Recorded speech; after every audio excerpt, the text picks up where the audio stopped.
যারা অপরাধ করেছেন তারা কেউ ছাড় পাবেন না। বিচারের প্রক্রিয়া কোনো অবস্থাতেই বন্ধ হবে না। এই যে ১৫০০-এরও বেশি মানুষের জীবন যাওয়া, তাদের পরিবারের প্রতি জাস্টিস করার যে চেষ্টা, সেটা রাষ্ট্রের পক্ষ থেকে নিশ্চিত করা হবে। ঢাকা মহানগরীর চানখারপুল এলাকায় ৫ই আগস্ট ২০২৪ সালে সাবেক স্বৈরশাসক পালিয়ে যাওয়ার ঠিক কিছুক্ষণ আগে মার্চ টু ঢাকা কর্মসূচি, যেটা ছিল বৈষম্য বিরোধী ছাত্র আন্দোলনের, সেই কর্মসূচিতে অংশগ্রহণের জন্য সারা দেশ থেকে মানুষ শহীদ মিনার হয়ে ঢাকার দিকে প্রবেশ করার যে চেষ্টা করছিলেন, সেই সময়ে চানখারপুল এলাকায় ৬ জন মানুষকে মাত্র স্বল্প দূরত্ব থেকে চাইনিজ রাইফেল দিয়ে গুলি করে হত্যা করা হয়। এবং সেই গুলি করার সময় নির্দেশনাটা দিয়েছিলেন ডিএমপির তদানীন্তন কমিশনার হাবিবুর রহমান, তার সাথে এডিসি শাহ আলম মোহাম্মদ আখতারুল ইসলাম সহ অধস্তন কর্মকর্তা সহ ৮ জনকে আমরা এই মামলার জন্য এখানে আসামি করে তাদের বিচার কার্য চলছে।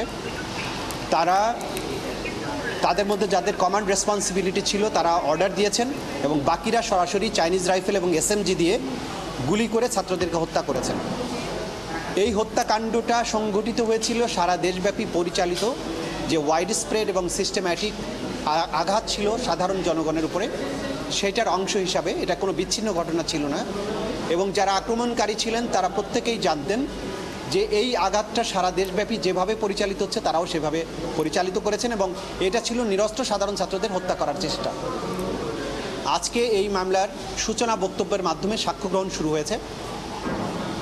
প্রত্যক্ষদর্শী সাক্ষী, শহীদ পরিবারের সদস্যরা, যারা মামলার ভিকটিম, যারা আহত হয়েছেন, যারা ঘটনাস্থলে প্রেজেন্ট ছিলেন, তারা সাক্ষী দেবেন। মামলার নানা রকমের ভিডিও এভিডেন্স, ভিডিও ফুটেজ, সেগুলোই মামলার অকাট্য দলিল প্রমাণ।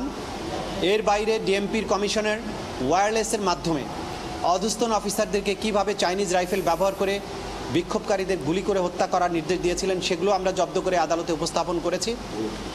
বিভিন্ন ডকুমেন্টের মাধ্যমে, পুলিশের ইন্টারনাল কমিউনিকেশনের মাধ্যমে এই ছাত্র জনতাকে হত্যা করার যে নির্দেশনা, সেগুলো আমরা দাখিল করেছি। এই সব কিছুর মাধ্যমে আসামিদের বিরুদ্ধে অকাট্যভাবে প্রমাণ করার মতো সাফিসিয়েন্ট ম্যাটেরিয়াল প্রসিকিউশনের হাতে আছে, যেগুলোর মাধ্যমে আসামিদের অপরাধ প্রমাণিত হবে। আজকে প্রথম সাক্ষ্য গ্রহণ হচ্ছে এবং প্রথম সাক্ষী দিচ্ছেন শহীদ শাহরিয়ার খান আনাসের বাবা এবং মা, এবং এরপরে যারা প্রত্যক্ষদর্শী আছেন একের পর এক সাক্ষ্য দিতে থাকবেন। আমরা শুধু এই মেসেজটা দিতে চাই, যারা মনে করেছিলেন যে বাংলাদেশে গণহত্যা চালিয়ে পার পাওয়া যাবে, যারা মনে করেছিলেন পরবর্তীতে প্রতিবিপ্লব ঘটাবেন অথবা অন্য কোনোভাবে এই বিচারটাকে বানচাল করার চেষ্টা করা যাবে, তাদের জন্য ক্লিয়ার মেসেজ, যারা অপরাধ করেছেন তারা কেউ ছাড় পাবেন না। বিচারের প্রক্রিয়া কোনো অবস্থাতেই বন্ধ হবে না। যেসব তরুণেরা রক্ত দিয়ে বাংলাদেশকে দ্বিতীয়বার মুক্ত করেছেন, তাদের পরিবার, তাদের স্বজন, তাদের সহকর্মীরা বেঁচে আছেন, তাদের সাক্ষ্যের মাধ্যমে এই যে ১৫০০-এরও বেশি মানুষের জীবন যাওয়া, তাদের পরিবারের প্রতি জাস্টিস করার যে চেষ্টা, সেটা রাষ্ট্রের পক্ষ থেকে নিশ্চিত করা হবে। এই ব্যাপারে আমরা আপনাদেরকে গ্যারান্টি দিচ্ছি। Thank you.